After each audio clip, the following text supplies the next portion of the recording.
एक बार की बात है, माता अंजना हनुमान जी को कुटी में लिटाकर कहीं बाहर चली गईं। थोड़ी देर में इन्हें बहुत तेज भूख लगी। इतने में आकाश में सूर्य भगवान उगते हुए दिखलाई दिए। उन्होंने समझा ये कोई लाल लाल सुंदर मीठा फल है। बस एक ही छलांग में ये सूर्य भगवान के पास जा पहुंचे और उन्हें पकड़कर मुंह में रख लिया। सूर्य ग्रहण का दिन था। राहु सूर्य को ग्रसने के लिए उनके पास पहुंच रहा था। उसे देखकर हनुमान जी ने सोचा ये कोई काला फल है, इसलिए उसकी ओर भी झपटे। राहु किसी तरह भागकर देवराज इंद्र के पास पहुंचा। उसने कांपते हुए स्वरों में इंद्रदेव से कहा, भगवान आज आपने ये कौन सा दूसरा राहु सूर्य को ग्रसने के लिए भेज दिया? यदि मैं भागा न होता तो वह मुझे भी खा गया होता। राहु की बातें सुनकर भगवान इंद्र को बड़ा अचंभा हुआ। वह अपने सफेद ऐरावत हाथी पर सवार हो हाथ में वज्र ले बाहर निकले। उन्होंने देखा कि एक वानर बालक सूर्य को मुंह में दबाए आकाश में खेल रहा है।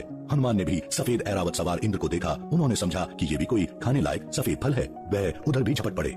ये देखकर देवराज इंद्र बहुत ही क्रोधित हो उठे। अपनी ओर झपटते हुए हनुमान से अपने आप को बचाया तथा सूर्य को छुड़ाने के लिए हनुमान की ठुड्डी हनु पर वज्र का तेज प्रहार किया। वज्र के उस प्रहार से हनुमान का मुंह खुल गया और वह बेहोश होकर पृथ्वी पर गिर पड़े। हनुमान के गिरते ही उनके पिता वायु देवता वहां पहुंच गए। अपने बेहोश बालक को उठाकर उन्होंने छाती से लगा लिया। माता अंजना भी वहां दौड़ी हुई आ पहुंची। हनुमान को बेहोश देखकर वह रोने लगी। वायु देवता ने क्रोध में आकर बहना ही बंद कर दिया। हवा के रुक जाने के कारण तीनों लोगों के सभी प्राणी व्याकुल हो उठे। पशु पक्षी बेहोश हो होकर गिरने लगे। पेड़ पौधे और फसलें कुम्हलाने लगी। ब्रह्मा जी इंद्र सहित सारे देवताओं को लेकर वायु देवता के पास पहुंचे। उन्होंने अपने हाथों से छूकर हनुमान को जीवित करते हुए वायु देवता से कहा, वायु देवता आप तुरंत बहना शुरू करें। वायु के बिना हम सब लोगों के प्राण संकट में पड़ गए हैं। यदि आपने बहने में जरा भी देर की तो तीनों लोगों के प्राणी मौत के मुंह में चले जाएंगे।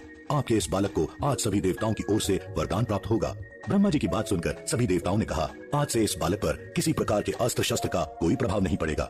इंद्र ने कहा, मेरे वज्र का प्रभाव भी अब इस पर नहीं पड़ेगा। इसकी हनु ठुड्डी वज्र से टूट गई थी, इसलिए इसका नाम आज से हनुमान होगा। तीनों लोगों में किसी भी बात में इसकी बराबरी करने वाला दूसरा कोई ना होगा। यह भगवान राम का सबसे बड़ा भक्त होगा। इसका ध्यान करते ही सबके सभी प्रकार के दुख दूर हो जाएंगे। यह मेरे ब्रह्मास्त्र के प्रभाव से सर्वथा मुक्त होगा। वरदान से प्रसन्न होकर और ब्रह्मा जी एवं देवताओं की प्रार्थना सुनकर वायुदेव ने फिर पहले की तरह बहना शुरू कर दिया। तीनों लोगों के प्राणी प्रसन्न हो उठे।